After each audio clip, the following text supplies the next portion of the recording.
नमस्कार दोस्तों, stock market studies में फिर से एक बार आपको बहुत-बहुत स्वागत है। तो आज मैं फिर से आपके सामने कुछ इंपॉर्टेंट कंपनी का अपडेट शेयर करने वाला हूँ, तो वीडियो को पूरा लास्ट तक देखिएगा और अभी तक अपने चैनल को सब्सक्राइब नहीं किया तो जरूर कर लीजिएगा। कंटिन्यूअसली इन्फॉर्मेशन और अपडेट्स पाने के लिए चैनल के ऊपर बने रहिएगा।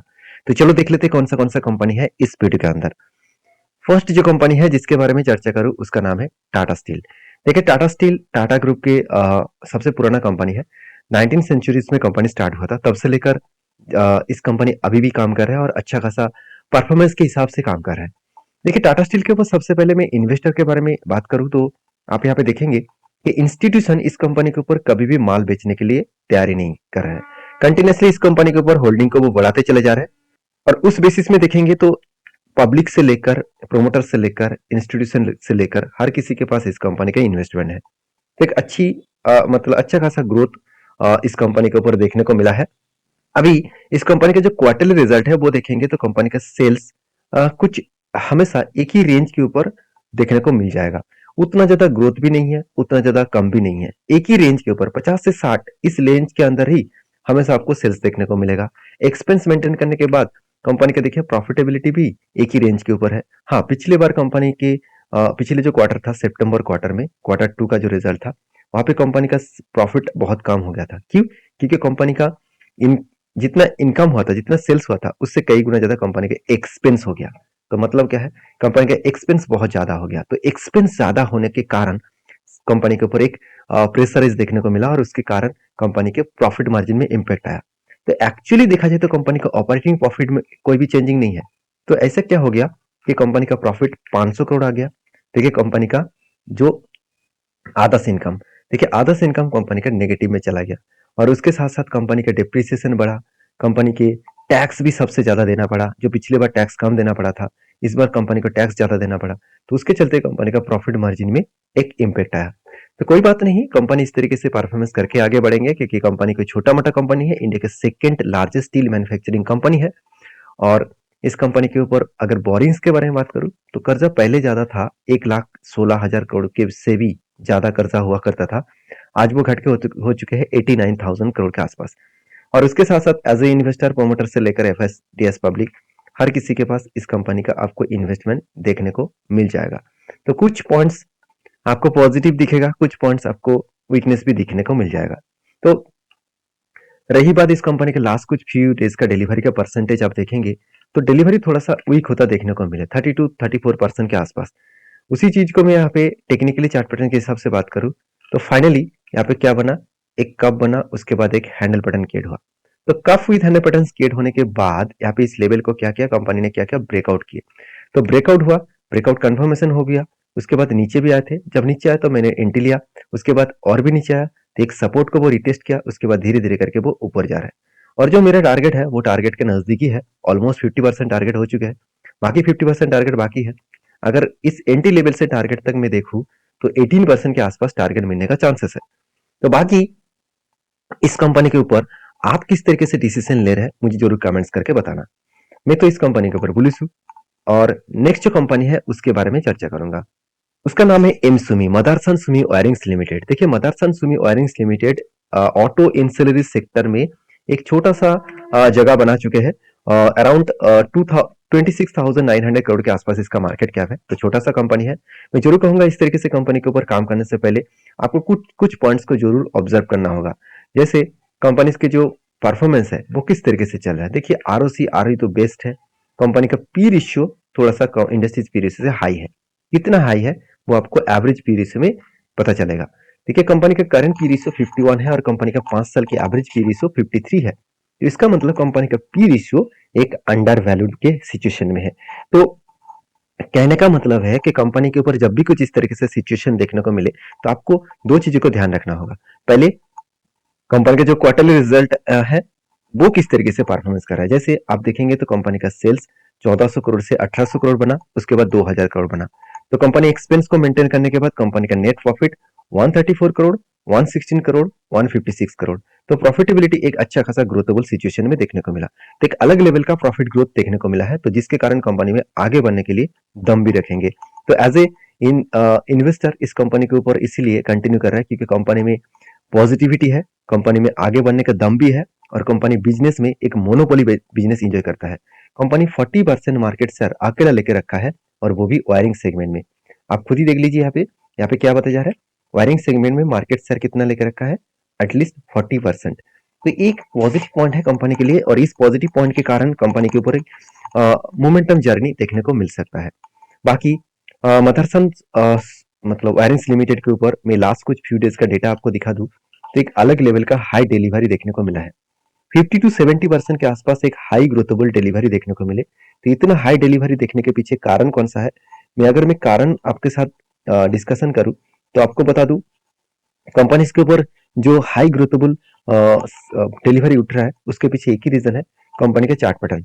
आप ध्यान से देखेंगे तो यहाँ पे क्या बना, एक कप बना, उसके बाद एक हैंडल बना, फाइनली ब्रेकआउट हुआ, ब्रेकआउट कंफर्मेशन अभी तक नहीं हुआ। तो ब्रेकआउट होने के बाद मुझे ब्रेकआउट कंफर्मेशन चाहिए, तो इसके ऊपर कोई भी क्लोजिंग कैंडल हो तो मैं कंफर्मेशन मुझे मिल जाएगा और उसके ऊपर जो टारगेट बनेगा, करीबन मैं टारगेट लेके चला हूँ 79 रुपीज के आसपास। तो एक बड़ा सा टारगेट है ऑब्वियसली 27% के आसपास। तो जब इस लेवल को ब्रेकआउट करेगा तो कंफर्मेशन मिलेगा, तब इस कंपनी के ऊपर मैं एक बुलिश सिचुएशन के हिसाब से देखूंगा। बाकी इस कंपनी के ऊपर आपके क्या डिसीजन है जरूर मुझे कमेंट्स करके बताना। नेक्स्ट जो कंपनी उसके नाम आपको बता दूं, मुझे कुछ दोस्तों ने बहुत दिनों से कमेंट कर रहा था, सर एक बार जीआरएससी के बारे में बातचीत करिए। देखिए GRSC garden reach ship builders engineering limited. देखिए सबसे पहले बता दूं, एक पीएसयू कंपनी है, मतलब एक गवर्नमेंट कंपनी है, क्योंकि इस कंपनी का जो टोटल हिस्सेदारी प्रोमोटर के पास 74% के ऊपर है। वो किसके पास है आप यहाँ पे देख सकते हैं, प्रोमोटर कौन है, प्रेसिडेंट ऑफ इंडिया। मतलब गवर्नमेंट कंपनी है, फिर भी इस कंपनी के ऊपर इंस्टीट्यूशन भी खुद का होल्डिंग को यहाँ पे ऐड किया। पहले एफएस के पास कुछ भी होल्डिंग नहीं था, आज एफएस के पास करीबन 3% के आसपास होल्डिंग है। डीएस के पास 5% होल्डिंग था, बीच में 10% हो गया था, अभी वो घट के हो चुके 6%। तो इंस्टीट्यूशन इस कंपनी के ऊपर इतना ज्यादा क्वांटिटी क्यों ऐड किया, और एक स्मॉल कैप टाइप कंपनी होने के नाते उसके साथ साथ पीसी कंपनी होने के नाते भी क्यों ऐड कर रहा है, क्योंकि कंपनी का जो बिजनेस है आप सभी जानते हैं, जो डिफेंस सेक्टर है उसके ऊपर कंपनी काम करते हैं। आप देख सकते हैं जो इंडियन नेवी है, इंडियन कोस्ट गार्ड है, उसी के ऊपर कंपनी प्रोजेक्ट के ऊपर शिप बिल्डर्स बनाते हैं, उसकी रिक्वायरमेंट वाइज शिप बिल्डर्स को बनाते हैं। अगर आप वेबसाइट देखेंगे तो आपको पता चल जाएगा कि कंपनी के जो प्रोजेक्ट है वो टोटली शिप बिल्डर्स के ऊपर है। मतलब बड़े से बड़े जो डिफेंस के लिए, नेवी के लिए जो शिप को करने का जो प्रोजेक्ट है कंपनी को मिलता है। आप देख सकते हैं शिप बिल्डिंग के ऊपर, इंजीनियरिंग के ऊपर, साथ ही साथ इंजन के ऊपर, बड़े से बड़े इंजन बनाने का कंपनी काम करते हैं। तो मान लेता हूँ एक गवर्नमेंट कंपनी है, और जब गवर्नमेंट खुद इस सेक्टर को पुश करना चाहते हैं और बाहर से जो मतलब फाइटर जेट और फाइटर जो जितने सारे शिप है उसको इंडिया में इंपोर्ट किया जा रहा था, अभी गवर्नमेंट मेड इन इंडिया और मेक इन इंडिया बनने के लिए इस तरीके से प्रोजेक्ट को इंडियन कंपनी को ही दे रहा है। तो एक अच्छा खासा ग्रोथेबल सिचुएशन इसलिए गार्डन गार्डन रिच को मिला। तो ऑब्वियसली इस कंपनी के ऊपर मैं एक बार आपको चार्ट पैटर्न दिखाऊंगा सबसे पहले, उसके बाद बातचीत करूंगा। तो सबसे पहले मैं चार्ट पैटर्न आपके साथ शेयर करूं तो एक अलग लेवल का धमाका परफॉर्मेंस कंपनी कर चुके हैं, अलग लेवल का। अभी देखिए कंपनी कंटिन्यूअसली कोविड के सिचुएशन के बाद कंपनी एक अलग लेवल का धमाका किया। कोविड के टाइम में सिर्फ 100 का प्राइस था, आज 900 तक कंपनी जर्नी किया। इसका मतलब कंपनी 9 टाइम्स कंपनी रिटर्न दे चुके हैं। देखिए बहुत सारे लोगों का क्वेश्चन है, कमेंट्स है, सर अभी क्या करूं। देखिए अभी दो तरीके से सिनेरियो बन सकते हैं। एक पहली बात, कंपनी यहाँ पे क्या बना है, कंपनी यहाँ पे एक कप पैटर्न क्रिएट कर रहा है। तो यहाँ पे एक कप बना और उसके बाद एक हैंडल पैटर्न यहाँ पे कंप्लीट करेंगे तो एक ब्रेकआउट बनने का चांसेस रहेगा और उसके बाद एक अच्छा खासा टारगेट बन सकते हैं। तो फिलहाल के लिए कप तो कंप्लीट हुआ, कप को मैं मान लेता हूँ कि एक कप कंप्लीट हो चुके हैं। अभी इंतजार करूंगा एक हैंडल पैटर्न बनने का। तो कप को खुद हैंडल पैटर्न बनेगा तो उसके ऊपर क्या सही में एंट्री लेना चाहिए, क्या मैं खुद इसके ऊपर एंट्री लेने वाला हूँ, उससे पहले कंपनी का परफॉर्मेंस देखना पड़ेगा। अगर परफॉर्मेंस के बारे में बात करूँ तो आरओसी आरओई बेस्ड है, कंपनी का वैल्यूएशन भी सस्ते में है, कर्जा एकदम जीरो है, इनकम भी जबरदस्त है। अगर मैं क्वार्टर रिजल्ट के बारे में बात करूँ तो हर क्वार्टर्स को कंपनी बीट करके, हर सालों को बीट करके आगे बढ़े, सेल्स लगातार बढ़ता हुआ देखने को मिले, एक्सपेंस को कंपनी मेंटेन करने, नेट प्रॉफिट एक अलग लेवल का नेट प्रॉफिट देखने को मिले, 38 करोड़, 59 करोड़, 59 करोड़, 81 करोड़। तो शेयर सिर्फ ऐसे ही भाग नहीं रहा, कंपनी का परफॉर्मेंस भी अच्छा हो रहा है, जिसके चलते कंपनी के ऊपर एक मैसिव जंप देखने को मिला और इसीलिए इंस्टीट्यूशन भी इस कंपनी के ऊपर कंटिन्यू कर रहा है। तो रही बात इस कंपनी के फिलहाल के सिचुएशन में, मैं पहले ही बोल चुका हूँ कि यहाँ पे एक कप बना है और उसके बाद मुझे एक हैंडल बटन चाहिए, तब मैं एंट्री लूंगा, नहीं तो मैं इसके ऊपर कोई एंट्री नहीं लेने वाला हूँ। तो बाकी आप क्या डिसीजन ले रहे हैं जरूर मुझे कमेंट्स करके बताना। उसके उसके बाद जिस कंपनी के बारे में चर्चा करूँ, उसका नाम है mark advertisement and marketing services limited. तो इस कंपनी एक छोटा-सा कंपनी है, एक 53 3 करोड़ के आसपास मार्केट कैप है, कि एक नैनो कैप टाइप कंपनी है। और इस कंपनी के ऊपर मैं बात करूँ तो कंपनी का जो बोनस है, वो 1:4 रेशियो के आसपास बोनस कंपनी देने वाला है। मतलब हर 4 शेयर के बदले कंपनी आपको 1 शेयर देने वाला है। और कब देंगे? 5th ऑफ फरवरी कंपनी आपको बोनस देने वाला है। तो आपकी क्या राय है इस कंपनी के ऊपर, जरूर मुझे कमेंट्स करके बताना। और वीडियो अच्छा लगे तो प्लीज लाइक करना। और हाँ, बोनस के साथ साथ कंपनी स्प्लिट भी देने वाला है, तो मतलब स्प्लिट और बोनस एक साथ मिलने वाला है। तो स्प्लिट भी आपको एक के बदले आपको कितना 10 शेयर मिलेगा। तो इस बात को आपको याद रखना है कि स्प्लिट एंड बोनस एक साथ मिलने वाले हैं। तो उस डेट के लिए आप इंतजार करिए। अगर आपको बोनस स्प्लिट चाहिए तो कंपनी के ऊपर रिसर्च करके काम करिए। ब्लाइंडली कंपनी के ऊपर काम मत करना, कंपनी बहुत छोटा है। अगर आप मुझे पूछेंगे कि आप इस कंपनी के ऊपर क्या सर आप निवेश करने वाले हैं, बिल्कुल नहीं।